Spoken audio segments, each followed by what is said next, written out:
This afternoon, we are honored for Lesa to join us via video conference. Please join me in welcoming her as she shares best practices moving science to market wherever you are located. I think it's apropos of the discussion today that I am joining you via modern technology that we have, especially because I think the beginning and the end of my talk is think global from the outset, and location doesn't matter. And hopefully there's a chart up in the room that's titled The Network Economy. And the reason for this chart, we at the Kauffman Foundation, as he said, have assets that allows us to fund a great deal of both research and programmatic initiatives across the country. Much of the research that we have funded over the last 10 years with the National Bureau of Economic Research has shown us the importance of networks and the importance of essentially thinking in a boundaryless way, which is very difficult, I know, when we're all struggling with funding at the level of a city, a state, and in many cases, a region. When we first created this slide, and it was published in Foreign Affairs article in 2004, it had straight lines across the four actors of the economy. And it has since become obvious through our research on network theory that it is actually the porosity of the boundaries between all of the institutions in your economy that are extremely important. Whether that be the military facilities doing research, whether it be a Battelle or a large corporation or the universities in your backyard, the question is, how do the collaborative models work across all of those institutions, and how do we make them more seamless? So would you switch to slide 2 now? And so let me talk about, as I said, we have funded a great deal of research to understand what are the best strategies of moving science to market. As the person who introduced me just said, I'm on the founding board of the National Science Foundation I-Corps model. And the I-Corps model was frankly created based upon our lessons. We have been following what I would call either proof of concept or translational. It depends upon whether you're in the hard sciences, engineering, or life science fields. They call them different things, but frankly, they all mean the same, which is how do we take some of these really early stage basic research projects and move them along in a way before they have to be put into the for-profit world. So we call that de-risking them. How do we de-risk these models and the technologies before we have to move them to market? But the lessons from all of those proof of concept centers and from the NSF I-Corps program are the same. And the lessons are, if in fact we want to advance knowledge to the market, we need to do a couple of very critical things. One are, frankly, the decision making, and this is a case where these are very granular issues, but unfortunately very difficult to overcome. With the proof of concept centers and the translational centers that we've worked with, the successful ones have a couple of core elements. One is they have an advisory board of decision makers that are comprised of people that are not attached to the university. In all cases, they need to be successful industry leaders, entrepreneurs, or venture capitalists that don't necessarily have a stake in the technology, but have a deep knowledge of the marketplace and a deep knowledge of the competitive landscape in the marketplace. When we see these advisory boards in place, we see it happening in a much more proactive and positive way. And I can tell you for the universities that we've worked with, I would, for the universities that are participating in this meeting, you should use this from your development office perspective as the opportunity to bring back to Dayton your successful alumni faculty, wherever they are in the world, to participate in this process. We've seen it work now at both large universities and small, and it actually works.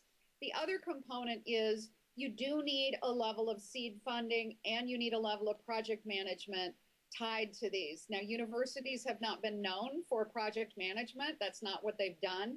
But what we found in every single one of these models is if there aren't people actually managing these projects to go, no go decisions, the likelihood that they, A, don't meet timelines, and B, use a lot more money than they actually need is very high.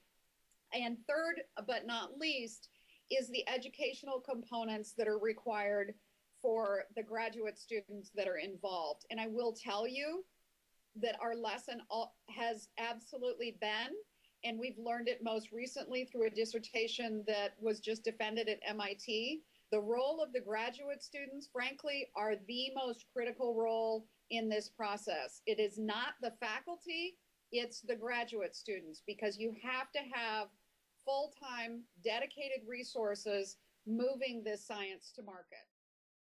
And we've absolutely found with all of these programs that the metric should be the ability to bring in follow-on funding outside of necessarily your government or your university, and the ability, obviously, to either move the science to the market, which is a metric defined by licensing agreements done, or in the rare cases where one can actually do it, set up a startup company.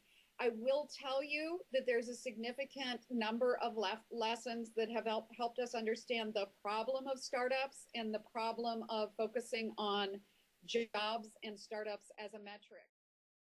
And what we have found in retrospect is in many of those cases, we actually killed technology that could have otherwise lived.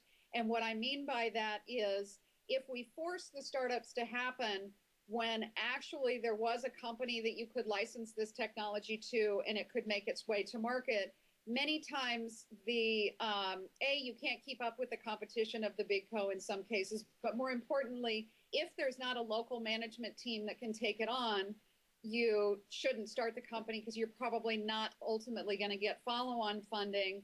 And we have found significant lessons of essentially, especially on the life science side, using the intellectual property life of a product for so long trying to work in a startup that ultimately when you realize it's not going to work anymore, nobody's willing to take it.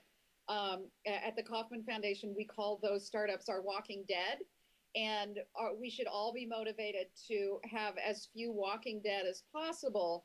And I think I've learned from this work that in working with the universities, when there is the question about how do I know if I should do a startup or if I should license this technology out, the answer actually should be, and if you work with the more experienced offices, you'll hear this, is I do a startup when I have no other choice, simply because there isn't anybody to license it to. If in fact, and I'll explain that again back to the funding cycle, if in fact there is a choice to license, you can clearly create a more sustainable model for your proof of concept center and translational center by bringing those licensing dollars in to pay for other projects. How do we utilize programs and networks to enable growth of these entrepreneurial ecosystems? I realize that's a focus of the discussion here today. And I would tell you the important component, I spend my time traveling all over the world and talking to people in different ecosystems. And again, this brings me back to networks. It's extremely important that you figure out how to bring, whether it's immigrants or industry or entrepreneurs, how do we bring people into our ecosystem that are from outside of our ecosystem? I mean, the successes of a vibrant, rich entrepreneurial ecosystem are very much tied to what the economists call flux. And that's the incoming of new people into your economy, as measured by US Census data, and outcoming people of your economy. Both are important because they're bringing, frankly, new blood, brings new networks into your system. We published a report about a year ago. It was highlighted in Forbes magazine, and literally there's a map that you can click on your region. You can click on every county in your region to see where are people leaving that are going from your community, where are they going to, and where are the people that are coming in, where are they coming from?